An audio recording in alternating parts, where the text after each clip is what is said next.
The modern idea is you're supposed to accept yourself. I think that's an insane idea, by the way. Really, I can't think of a more nihilistic idea than that you're already okay. It's like, no, you're not. And the reason you're not is because you could be way more than you are. And so what do you want to be? You want to be okay as you are? Or do you want to strive towards what's better? Human beings are insufficient in and of themselves and need the movement upward. And so they need to conceptualize something like the highest good and then to strive for that. You should love and feel good about the person you are now. And that's actually a dubious proposition for a variety of reasons. One is, whatever your self is not only what you are. Yourself is also what you could become. And so to love yourself properly is not only to love what you are, who you are, whatever that means, but to love who you could become. Now, one of the things I've observed is that it's very demoralizing for the typical young person who's miserable and maladjusted psychologically and socially if you just go to them and say, well, you should feel good about yourself, because they think you're good just the way you are. You're perfect just the way you are. You should accept yourself just the way you are.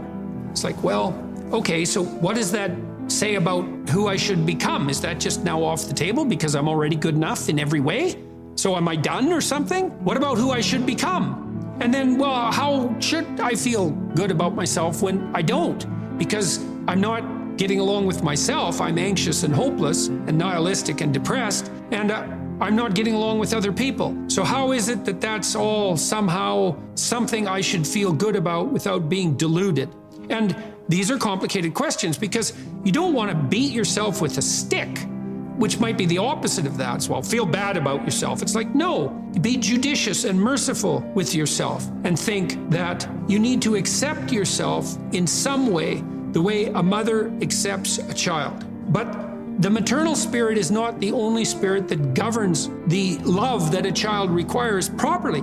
You have the paternal spirit of encouragement as well, which is, well, we need to shelter and protect you and to provide for your security the way you are, but you could be a lot better and should be, and I have faith that you could be, which is the love that I'm delivering to what you're becoming rather than what you are. And so love that you direct towards yourself is partly directed towards that maternal care that's sort of the minimum precondition for basic flourishing, combined with an attitude of encouragement towards the possibilities of your being. And so that's a much more sophisticated so-called self-love, partly because it's the kind of love that envisions you as something that unfolds across time. And it's a much richer conception because it also implies that there's a responsible adventure to your life. You're not all you could be, and there's pain in that. And there's the necessity for a certain amount of judgment about that, and even a certain amount of exclusion, because what you are that is insufficient in some sense should not be allowed to propagate further. But if it's conjoined with encouragement, it's like, yeah, you're in a rough situation there, kiddo, but you know, here's some things about you that are virtuous and good, and they're pretty powerful actually, and if you just made those more manifest, you could dispense with a lot of this immaturity and misery, and you could expand yourself out into life physically and psychologically, and you could start walking this pathway that makes things better. And the thing is that as soon as you start walking the pathway that makes things better, then things immediately become better because your whole orientation changes. And you know, if you're in a bad place but you're escaping, that's pretty positive, even if it's a bad place. And you might think, well, it's still bad, but it's better. It's like, well, that's a lot better than a bad place that's getting worse. That's for sure, because that's hell. Hell is a bad place that's getting worse.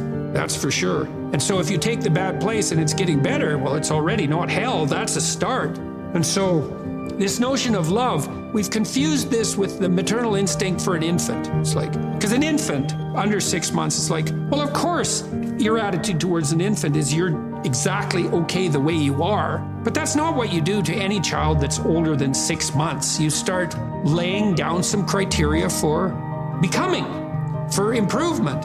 And some of that improvement, because we can define it, well, there's nothing more perfect than a child, than a baby. It's like, yeah, but that's not true if the baby's 14 years old. right? It's true if the baby's 6 months old and actually a baby, but by 9 months, well, the child is going to start to interact socially. And now there's some principles that the child has to learn to abide by so that social interaction is optimized.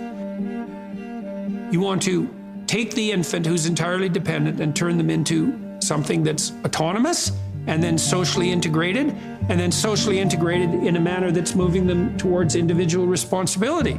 And the love is not only love that's devoted to what they are at any point, which is that encompassing maternal love, say, but the love that says, yeah, kid, you know, we're pretty happy you're around, but the new you is going to even be better. And that's encouragement, and that's part of love. It's half of love, that's for sure. And you want to direct that to yourself as well. It's like, you don't want to judge who you are so harshly that you just destroy yourself and everything is cast into the pit. You want to take a look at yourself and say, look, you know, you're a person among persons and you have intrinsic worth and you have your flaws, your sins, your domain of ignorance and inadequacy, but that doesn't mean that you're entirely worthless because of that. You have a base level value. That's the intrinsic worth, let's say, that's reflective of the fact that you're made in the divine image. In the most fundamental sense, you have intrinsic worth, and that's due a certain degree of baseline love. But there's the becoming problem. It's like, well, especially when you're young, most of you is still in the becoming phase. And so why wouldn't encouragement be the hallmark of love? It's like, get the hell up, get your act together, adopt some responsibility, put your life together, develop a vision, expand yourself beyond the narrow confines that are causing your misery. And we think you can do it. You could do it, you should do it, the world would be better off if you did it, you'd be doing better if you did it, everything would work out better. Why would we not work to make everything work out better? And you're the person who could do it. And you tell young people that and they think, well, no one ever told me that before in that way. And they think, well, maybe I should get my act together. And then they go out and try to get their act together.